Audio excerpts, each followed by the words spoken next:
Bonsoir à tous, alors je vais faire un petit live rapide et voilà pour parler des conseils par rapport à la canalisation. Alors j'entends énormément de choses, énormément de bêtises qu'il faut faire attention. Euh, Tout d'abord une chose, ne vous fiez jamais à ce que les esprits vous disent, dans le sens où s'ils se présentent comme étant le Christ, comme étant un archange, comme étant n'importe quel défunt, gardez votre discernement. Pourquoi ? Parce que des défunts qui se font passer pour des êtres de lumière, pour des maîtres ascensionnés, il y en a une quantité astronomique. Bon, faire la part des choses, c'est facile. Pourquoi ? C'est simple. Il y a déjà le ressenti vibratoire. Mais attention, le ressenti vibratoire peut être trompeur, dans le sens où, par exemple, une entité du bas astral n'est pas forcément négative, ça peut être aussi une âme qui est involuée, c'est-à-dire qui n'a pas l'évolution spirituelle des maîtres ascensionnés ou des défunts de lumière, ou qu'importe, ça veut dire que ce sont des âmes qui n'ont pas forcément une grande évolution, mais par contre, leur aura de souffrance, leurs émotions peuvent être négatives, peuvent être tristes. Les émotions négatives, ce n'est pas nécessairement la colère, ça peut être aussi la douleur, ça peut être la tristesse, ça peut être beaucoup de choses, ça peut être le choc, ça peut être la nervosité, ça peut être l'anxiété aussi. Il faut savoir que les émotions, il n'y a pas que des bonnes, il n'y a pas que des mauvaises, il y a aussi des émotions entre deux. Donc par moment, on peut ressentir un mal-être en communiquant avec des défunts, mais ça ne veut pas dire qu'ils sont forcément de nature négative. Donc il faut toujours faire attention à ce principe-là, de toujours faire attention et de garder son discernement, ou essayer de comprendre. Si vous ressentez une émotion, essayez de comprendre cette émotion pour ne pas rentrer dans le mental. Ensuite, ne vous fiez pas à la présentation du défunt. Si jamais il vous dit bonjour, comme je disais tout à l'heure, je suis Jésus-Christ, mais arrivé là, il parle en langage wesh wesh, ou il n'a pas l'air très évolué, ça veut dire que ça peut être une entité qui se fait passer pour lui. Et des entités qui se font passer pour le Christ, des entités qui se font passer pour n'importe quel archange, il y en a à l'appel. Preuve ici même, hein, une canalisation que j'ai eue il y a plusieurs mois. Alors, c'était au mois de février, je vais la montrer juste ici. Donc, elle fait 4 pages. Alors, j'ai mis quelques messages parce que je trouvais que même si c'était pas forcément l'entité en question, ça m'a fait rire parce que les messages étaient du genre très, très coquins. En fait, c'est une femme qui se faisait prénommer Marie. Au démarrage, je pensais que c'était ma grand-mère et en fait, c'est une entité qui se faisait passer pour la Vierge Marie. Et déjà, moi, ça m'a fait délirer parce que je me suis dit, what? Ok, il n'y a pas de souci, j'ai accepté la communication. Parce qu'il faut savoir qu'on peut refuser aussi les canalisations quand on ne les sent pas. Et moi, je suis du genre aventurière, hein, je vais pas refuser, même quand c'est pas des entités bienveillantes ou autres. J'estime qu'un médium doit communiquer avec le haut comme avec le bas. Donc il faut savoir accepter les bonnes émotions, les mauvaises émotions, d'où l'intérêt de toujours travailler sur soi. Je trouve qu'on a plus à apprendre côté compassion et bienveillance en parlant avec des entités qui ont souffert plutôt qu'avec des êtres de lumière. Pourquoi ? Les êtres de lumière, les entités lumineuses évoluées ont certes connu toute la souffrance, mais ils ont déjà dépassé ce cap-là. Ce qui fait qu'au final, ils sont plus nécessairement dans ces émotions-là. Or, quand on ressent une émotion, on ressent une histoire. Et je trouve que cette histoire doit être apprise. Après, bon, je suis d'accord, il y a des entités qui sont très très malveillantes, il y a énormément de souffrance, il y a énormément de colère, mais il faut faire la part des choses et ne pas forcément refuser une communication parce que forcément, on ne se sent pas très à l'aise. Mieux vaut comprendre la raison, ne pas communiquer. Par exemple, si on ne se sent pas bien ou ce genre de choses, mais ne pas refuser pour des mauvaises raisons ou surtout parce que vous avez peur. Pourquoi ? La peur va provoquer des attaques en série par rapport à beaucoup d'entités qui peuvent être très très en colère. Donc, premièrement, si vous avez peur des démons, travaillez sur cette peur. Pourquoi ? Ça vous évitera d'avoir des attaques psychiques. Parce que si vous les considérez comme des démons, ils vont agir comme tels. C'est une question de psychologie inversée. Donc voilà. Et donc par rapport à cette entité, comme j'expliquais, en gros, elle se faisait passer pour la Vierge Marie. Au démarrage, je trouvais que pourtant c'était une âme qui était au niveau de sa vibration pas forcément lumineuse, mais pleine d'amour, pleine de vivacité. Sur le coup, je m'étais dit, bon, peut-être, après tout, je n'ai pas ressenti de colère, d'amertume, de tristesse. Il y a juste un moment donné, oui, quand elle a fait mention du Christ et de sa croix, où là, son énergie a changé. Elle est devenue en colère, elle est devenue douloureuse. Mais à ce moment-là, quand elle m'a parlé, c'était vraiment des choses assez rigolotes, très très blasphèmes, mais pas non plus trop. C'est-à-dire que par exemple, elle dit quelque chose qui m'a fait rire parce qu'en fait, elle dit qu'en gros, elle ne comprend pas pourquoi. En fait, pour elle, elle s'est personnifiée comme étant la Vierge. Et comme elle dit, elle ne comprend pas pourquoi est-ce que les gens l'appellent la Vierge alors qu'elle a eu des relations sexuelles avec son mari. Mais comme elle disait, c'était hors mariage et les gens préféraient dire que j'étais vierge plutôt qu'autre chose. Donc je vais pas rentrer parce qu'il y en a qui peuvent être choqués. Mais j'ai toute la conversation. Je trouvais que c'était assez amusant d'entendre cette histoire-là. Et c'est là qu'on s'aperçoit que les entités peuvent aussi avoir des troubles mentaux. Hein, comme quoi, tout ce qui se passe dans l'inconscient de nature psychologique reste après la mort. C'est pour ça que des entités qui ont la schizophrénie, qui peuvent être psychopathes, ou très en colère, très nerveuse, très anxieuse. Tout ça, on le sent au niveau des émotions. Et dire que ce n'est pas le cas, c'est un peu stupide, parce que si on le sent, c'est que c'est le cas. Enfin, voilà. Et j'essaie de trouver le passage qui m'a bien fait rire. Attendez. Voilà, alors c'est ce passage-là, voilà, j'ai retrouvé. Alors, comme fils, mon enfant, et qu'apporte ses fautes, c'est toute la raison. De fois, je me casse, je ne cesserai jamais. Voilà, alors je vais lire le début de la phrase qui est assez amusant. Alors, pour ceux qui ont suivi, voilà, c'est une fausse canalisation où une entité s'est fait passer pour la Vierge Marie, qui était assez portée sur certaines choses très, très, très coquines. Alors, je vais peut-être pas lire en entier. Sache que les religions n'aiment pas l'amour. L'homme et la femme s'aiment charnellement et la femme n'appartient pas à l'homme. Le problème, c'est que j'ai cru créer un papier, du coup, c'est pas évident.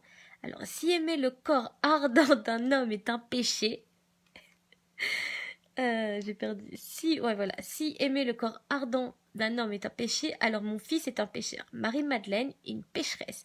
Et tout votre monde pêche. Cela est triste, puisqu'interdire un acte d'amour est en soi un péché. Mais l'amour vrai est un amour sans épines. Et si j'ai dû mentir, c'est pour sauver mon tendre Joseph. À notre époque, cela aurait été la mort pour lui. Dieu m'a guidée par l'archange Gabriel et conduite pour la destinée sombre. Elle parle évidemment du Christ. Je l'ai remis à Dieu, donc elle parle toujours du Christ, ce divin enfant, et Dieu en a fait son fils. Mon fils était solitaire, mais il a su trouver sa voie et sa femme. Donc il parle toujours de Marie-Madeleine. Si j'avais su qu'il mourrait sur la croix par la foi aveugle et cupide des faibles, mais alors aurait-il pu... Non, mais alors qu'ils auraient pu l'en sacrifier. En fait, j'arrive pas à me relire, parce que je sais pas si vous voyez, j'ai écrit comme une... J'ai écrit très très mal et du coup je n'arrive absolument pas à me relire. Mais je demeure éternellement sa mère. En fait, il faudrait vraiment que... Le problème, c'est que, voilà, comme j'avais déjà expliqué dans une précédente vidéo, quand on recopie les canalisations, c'est rapide. Donc il faut aller très très très vite à l'écrit. C'est pas de l'écriture intuitive, c'est pas de l'écriture automatique, c'est on vous souffle une communication qu'il faut recopier, tout simplement, et que parfois c'est toujours très compliqué de suivre. Tout à l'heure, j'ai relu une autre canalisation que j'avais parce que je voulais faire dans les petites mini-vidéos, mais en fait, les passages intéressants, je les avais déjà utilisés, donc j'avais pas fait attention. Là, j'ai un gros dossier que je vais ressortir demain où j'ai beaucoup de canalisations, et j'ai eu les récentes aussi à m'occuper. Et ouais, du coup, c'est pas évident, et parfois, je m'aperçois qu'en effet, il me manque des mots, parfois il me manque des morceaux de phrases, et je fais pas nécessairement attention parce que quand je les relis, j'ai pas forcément capté qu'il me manque des messages. Enfin voilà, juste pour vous dire que il faut toujours faire attention au niveau des canalisations, mais qu'il faut pas forcément se fier à son mental, qu'il faut pas forcément se fier à ses sens. Je pense que c'est une question de logique de se dire, par exemple, j'avais vu une fille qui disait communiquer avec Dieu, et qui disait ouais mais moi j'ai pas peur des parasites parce que en gros Dieu m'a dit que j'avais une connexion sécurisée. Je me suis dit erreur. Les vraies entités, déjà que ce soit vos guides ou n'importe quoi que vous canalisez, ils vous disent pas que vous êtes en connexion sécurisée, au contraire ils vous mettent en garde, ils vous préviennent avant et ils vous disent voilà attention, il y a telle et telle chose, c'est à toi de voir ce que tu fais, il y a le libre arbitre derrière, mais jamais ils vont risquer votre vie en disant, parce qu'il faut savoir que ça peut s'accrocher à nous, ça peut nous rendre malades aussi, il ne faut pas croire que c'est sans danger, tout ce monde-là. Et ils vont pas vous dire, non, non, vas-y, il y a la connexion sécurité, tu peux mettre ton code bancaire à 4 chiffres pour obtenir ta communication comme dans un VOD. Non, du tout.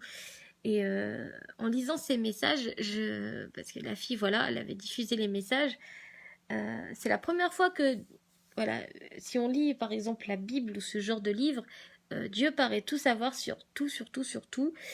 Quand on lit Conversation avec Dieu, il y a une certaine sagesse qui découle de ces messages. Quand on communique avec nos guides spirituels, il y a toujours une sagesse derrière ces messages. Et certains défunts ont une sagesse derrière le message. Et aussi pour ceux qui croient aux archanges, voilà, il peut y avoir aussi une certaine forme de sagesse. Enfin, il y a de la sagesse pour tous les êtres ascensionnés. Là, c'est en langage wesh. C'était genre salut ma petite bichette, j'espère que tout le monde va bien. En fait, on aurait cru qu'il allait lui proposer de manger une bonne choucroute. Vous voyez. Et en gros, ils disent oui, par contre, voilà, moi je peux pas donner toute la connaissance à ma fille. Parce qu'en gros, je ne suis pas très évoluée et je ne peux pas lui transmettre ce que je ne sais pas. Et en fait, il faisait mention notamment à la sagesse et ce genre de choses. Et je me suis dit, il y a un Pokémon dans le piano. Pourquoi est-ce que nos guides, qui sont quand même dans l'ascension les plus bas par rapport à Dieu, par rapport aux archanges et tout, ont de la sagesse, ont de la bienveillance, ont d'incroyables messages à nous transmettre, qui sont parfois importants aussi. Et pourquoi là, elle, le gars, en fait, il dit non, moi j'y connais rien, je suis juste là, voilà, j'ai donné la connexion sécurisée, il n'y a pas de souci. C'est pour ça qu'il faut faire attention. Et voilà. Si méfiez-vous en fait, tout simplement, gardez toujours votre discernement et sachez que voilà, il peut par exemple y avoir un appel, c'est-à-dire qu'en gros, je vais revenir au film Inside Youth, à un moment donné, Elise dans le film, qui est la médium du film, dit quand on cherche à communiquer avec les morts, ils peuvent tous entendre, et c'est vrai. Pourquoi en fait, quand on va émettre, on va demander une communication, on va demander quelque chose. Enfin, moi, je demande pas, ça vient, ça vient pas. Ma journée, elle est faite. Hein. Ça, moi, je pars du principe qu'il ne faut pas provoquer les choses, il ne faut pas chercher. Si ça doit venir, ça vient. Si ça ne vient pas, c'est que ça ne vient pas. C'est tout.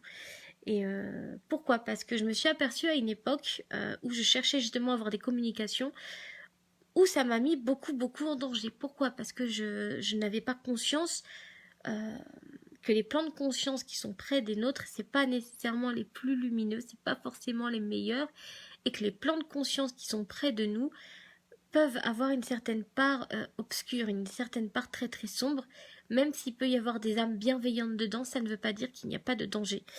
Et par moment, quand on crée cet appel, n'importe qui peut entendre ce message et venir. C'est pour ça que par exemple il y a beaucoup de défunts qui viennent et qui parasitent les médiums. Pourquoi? Parce qu'en fait ils vont être happés, ils vont se dire tiens, quelque chose l'attire, je vais suivre, voir ce qui se passe. C'est quelque chose qui arrive énormément et que les gens n'ont pas forcément conscience. Pourquoi?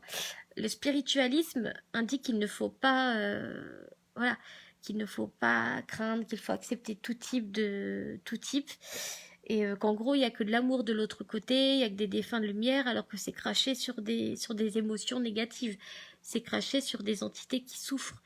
Et donner cette information complètement erronée aux gens, ça les met aussi en danger. Pourquoi? On ne peut pas évoluer de manière correcte si on n'a pas ascensionné.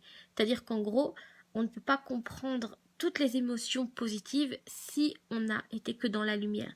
On doit tous passer des ténèbres pour atteindre la lumière. C'est pour ça que dans l'involution de l'âme, on a tous commencé par le bas astral. Pourquoi? Le bas astral, c'est la base où il y a les larves, où il y a les sangsues, où il y a des entités incarnées et non incarnées, où il y a peu à peu de l'intelligence qui se crée, et l'intelligence crée peu à peu la sagesse, et la sagesse permet de monter en vibration. C'est comme ça que le monde fonctionne. On passe tous par les ténèbres pour apprendre des leçons, pour aller vers la lumière. Et c'est pareil, c'est exactement la même loi. Donc c'est pour ça qu'il faut toujours être impérativement, je dirais, attentif. Donc vous fiez pas nécessairement, comme je disais, aux vibrations perçues, parce que les vibrations peuvent être trompeuses. Ça m'arrivait, comme j'en parlais assez régulièrement, d'une entité qui s'était vraiment accrochée à moi et que ça a été une calamité comme pas possible, parce que j'ai cru que ces vibrations étaient lumineuses. Hein, la façon dont elle parlait, la façon dont elle s'exprimait, en aucun cas je n'avais compris que c'était une entité manipulatrice. Je n'avais pas compris que je me mettais en danger, je n'avais rien compris parce que quoi, je manquais encore de discernement et que je me fiais encore aux vibrations à ce moment-là. Et maintenant, comment je fais pour pas me tromper? C'est simple, je me fie uniquement à mon intuition.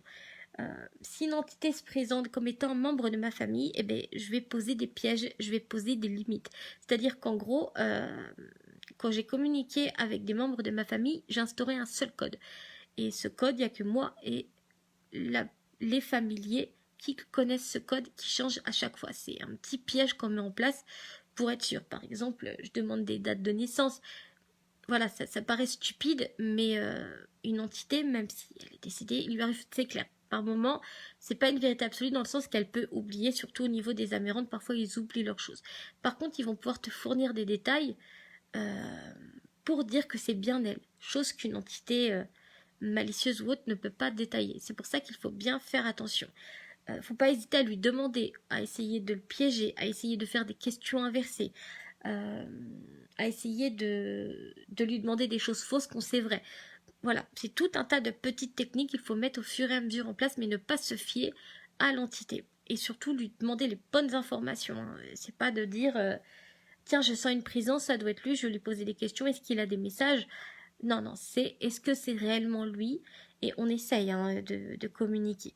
C'est par la même occasion. Et par moment, il ne faut pas non plus croire que la communication se fait en une fois. Par moment, il faut plusieurs expériences avant d'arriver à une communication. Parfois, ça vient d'un coup quand l'entité est préparée, parce qu'il y a des moments où ils ne peuvent pas venir non plus. Voilà, c'est tout un bordel en réalité, ce genre de choses. Et il faut faire attention, hein, que ce soit aussi au niveau des guides, parce que les guides, s'il y a des guides lumineux, si on est dans l'ego, dans la souffrance, dans l'émotion basse, il faut savoir aussi qu'il y a des entités du bas astral, des entités du purgatoire, des âmes errantes, des âmes malveillantes, des âmes malicieuses, qui peuvent se faire passer pour vos guides spirituels. Utilisez toutes vos émotions négatives pour les utiliser contre vous et vous perdre. Ça, il y en a énormément. C'est pour ça qu'il y a beaucoup de médiums qui finissent très très mal. Pourquoi ? Parce qu'au lieu de suivre une certaine sagesse qu'on doit suivre, parce que quand on est médium, il ne faut pas croire qu'on est libre de faire ce qu'on veut. On a tous une certaine sagesse, une certaine bienveillance. On a des petites choses à mettre en place. On a des petites choses pour nous, pour notre évolution. On n'est pas médium parce que c'est cool, parce que c'est à la mode, parce que tout simplement, voilà, c'est dans l'air du temps et qu'on en fait ce qu'on veut. C'est pas exactement. Si on est médium, c'est qu'on a une mission à faire, c'est qu'on a des choses à faire. Qu'on soit payant, gratuite, la mission reste la même. Notre mission, c'est quoi? C'est d'aider les anomalies, parce que pour moi, les défunts, c'est des anomalies qui n'ont rien à foutre sur nos plans de conscience. Pour moi, c'est d'aider les âmes à comprendre ce qu'elles sont, comprendre leur mort, comprendre qu'est-ce qu'elles font encore ici. C'est aussi les aider à comprendre comment partir. C'est pas nécessairement un passage d'âme, parce que moi, le terme passage d'âme, j'en arrache les cheveux. Parce que pour moi, ça ne veut pas dire grand-chose dans le sens où on ne fait pas passer les âmes, elles partent d'elles-mêmes. Ou, voilà, on va les aider, on va les mettre en relation avec notre guide va les récupérer, ou elle va partir d'elle-même. Mais c'est rarissime, enfin ça arrive de temps en temps, qu'en sortie astrale, on arrive à les accompagner, mais c'est très rarissime. C'est pour ça, quand j'entends parfois des inepties ou des gens qui sont imaginaires, qui vont vous sortir un violent, j'ai vu 350 € à côté de 350 défunts à côté de ma cheminée. C'est compliqué. Déjà, comme on en parlait avec Julie dans un live, et en effet, ça pompe. Alors, 350 entités, je ne sais pas comment la personne l'a fait, mais c'est beaucoup. Donc, il faut vraiment faire attention aussi au mental, hein, parce que l'imaginaire, il y en a énormément. C'est ce qu'on appelle la suggestion. Je disais une fois à une amie, mais tu sais, il faut que tu fasses attention à ce que te disent les médiums, parce qu'il y a beaucoup de personnes qui sont dans le mental. Ah non, c'est impossible d'être dans le mental en étant médium. Or,